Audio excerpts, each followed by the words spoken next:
இன்றைய தினம் இங்க இருக்கின்ற அத்தனை கூட்டங்களும் திராவிட இயக்கத்தை வேறறுக்க வந்த கூட்டம்.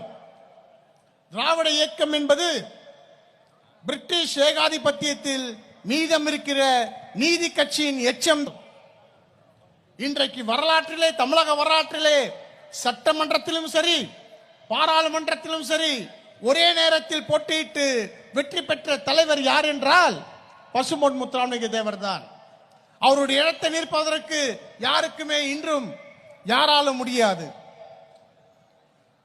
அவர் மட்டும் இன்னொரு 10 ஆண்டு காலம் காலதேவன் அவரை விட்டிருந்தால் திராவிட முன்னேற்ற கழகம் அன்றே வீழ்ந்திருக்கும், தமிழகம் காப்பாற்றப்பட்டிருக்கும்.